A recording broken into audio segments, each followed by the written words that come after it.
Hey guys, triathlete and coach Nick Carling here from Team Carling. I'm going to take you through a 5-minute express forefoot running workshop today. We're going to focus on reducing the impact on your body, give you a little bit more spring and also make you run faster, for longer and more efficiently. We'll do that by focusing on our foot landing, our knee lift, our stride length and also our upper body position. Now you can go into some of these areas a little bit more detailed in my 4-part series. Contact me through my website www.teamcarling.com.au if you'd like to find out a little bit more information, get a running assessment, or just tap into this 4-part series that we've got, and you can focus a bit more onto the drills and some of those key aspects that we're going through today. Now before we get started, it's really important that you do check with your GP before starting any type of physical activity, especially running, especially forefoot running, as it's very, very high stress on your body, especially if you haven't been running for a while or your body's just not ready for it. All right, so check with your GP first before you start this training session, and let's get stuck into it.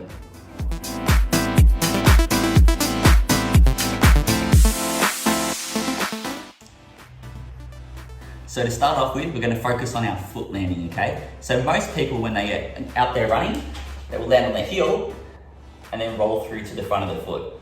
All right, what I'm going to teach you today is the opposite. All right, we're going to land on that forefoot and then tap the heel down.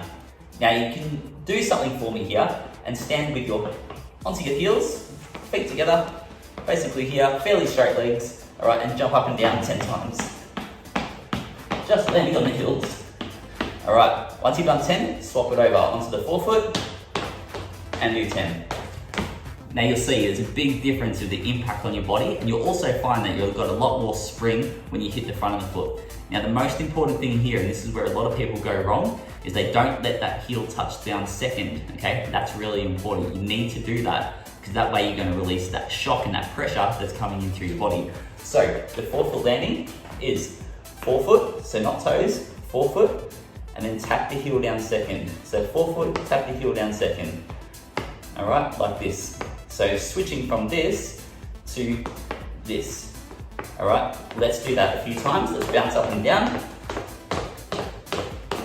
Now, if you're not sure if you're doing it properly, all right, tapping that heel down, then deliberately get a little bit more onto your toes and feel what you're feeling through your legs. All right, so if we stay up, we can feel all that pressure and that tension building. And then if we just bounce off that heel second, you'll find that that pressure and the resistance in that legs there, it kind of reduces a little bit, and that's the best way to tell.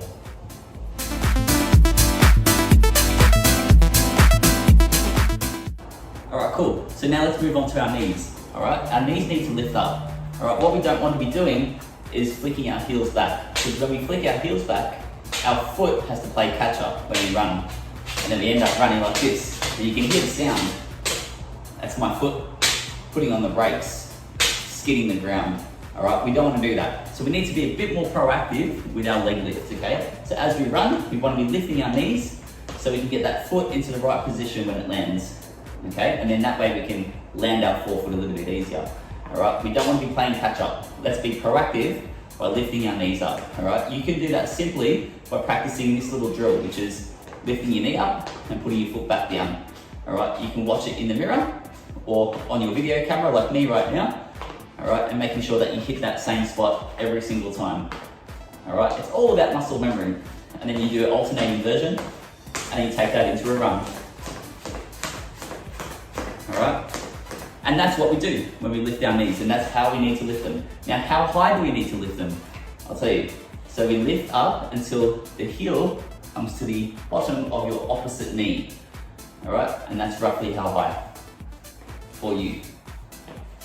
All right, now what's really important here is to make sure that we lift our knee properly, but also make sure our foot is ready to land in that forefoot running position, is to point those toes down, okay? So we don't want to deliberately be flexing our calf muscle to point them down.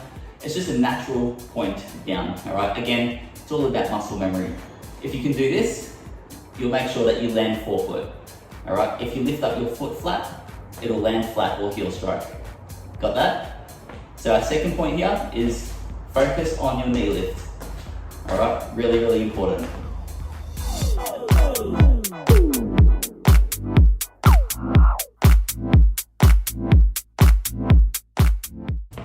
All right, next up is our stride length. So our stride length is how far our feet are apart when we're running, okay? So if I had a long stride, I'd be running like this, really wide. If I had a short stride, I'd be running like this, okay?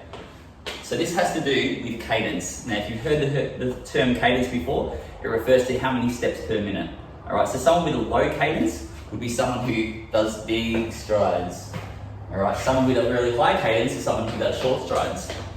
Now, if you went for a little run here for 20 meters and you try to do that run in as little steps as possible over 20 meters, you find that quite exhausting. You wouldn't be able to do that for very long. On the flip side, if you did as many steps as you possibly can over 20 meters, you'd also find that's probably a little bit exhausting and you wouldn't be able to last that very long. So we need to find a happy medium, okay? Now, one of the most important things with this stride length is making sure that our foot doesn't come out and touch the ground in front of our knee when it lands, all right? Because every time we do that, we put the pressure into our joints, all right? And we also put the brakes on if that foot is landing out in front of your knee. All right, so this is why it's really important to get that knee lift proper, get your heel coming to the underneath side of your backside, and then that way it's going to help shorten your stride and land in that forefoot running position. All right, taking less stress off your body, or taking more stress off your body, and making you a lot more efficient as you run. All right. So if you're looking at cadence, you can get a little metronome. If you don't have a sports watch, most sports watches have a metronome on it, or a cadence sensor, which will be able to tell you roughly what your cadence is. So ideally, for most people, if we're looking like an aerobic or a tempo type of run, probably looking at around that 170 to 175 steps per minute, all right? If you're down in the low 160s or even 150s, just gradually try and work to get that a little bit higher. So if you were 155, for example, your next run, just try and aim to sit between 160 and 165. Do that for a week or two. Once you've got that and it's pretty comfortable, then move it up and try and step it up to that 165 to 170, all right? And that's about your stride length and your cadence.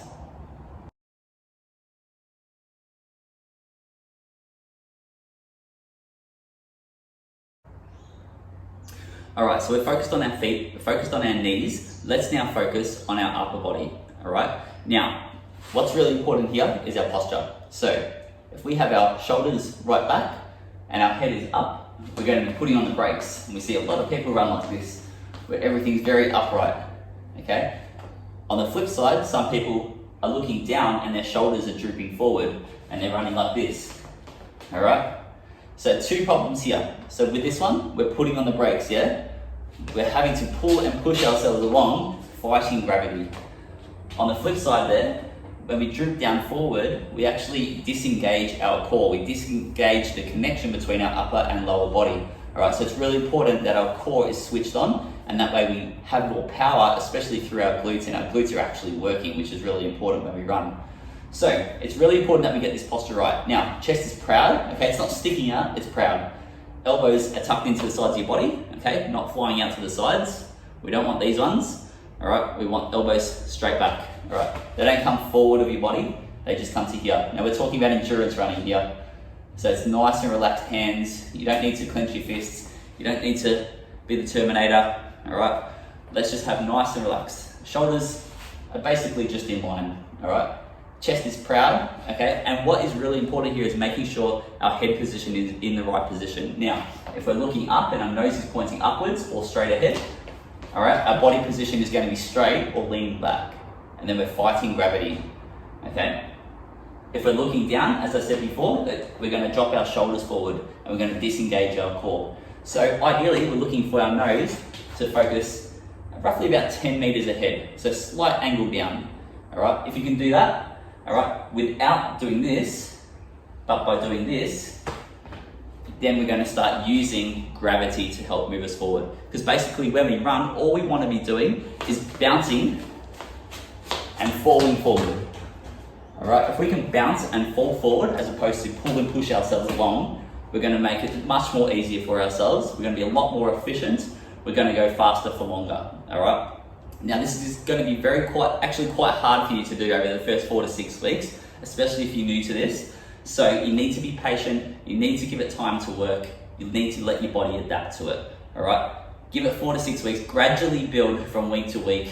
Start off nice and easy, nice and small volume or short runs, and slowly build up from there to give your body a chance to adapt to everything, especially all the muscle usage changes that we're starting to use now, all right? If you can do that, if you can cut everything back, scrape it all back for 4 to 6 weeks, go back to basics, focus on this technique, I'm sure that you guys are gonna do a great job and you're gonna improve your running out of sight. Now, what's really, really important, guys, is making sure that you do your warm up and cool down, okay? Absolutely important, 10 to 15 minutes before and after every session, okay? And that's gonna make sure, firstly, that your body is prepped, ready for the actual workout itself. It's gonna help you have a steadier heart rate, so your performance is actually gonna be better during your main session. And then on the cool down, it's gonna help reduce the amount of soreness or stiffness that you might have leading into the next day, and also make your training a lot more consistent as well. All right, very, very important that you do these things. Head out there, give these little tips a bit of a go.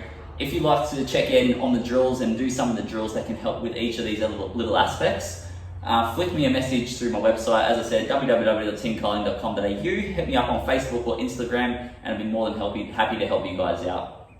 Good luck running, have fun out there.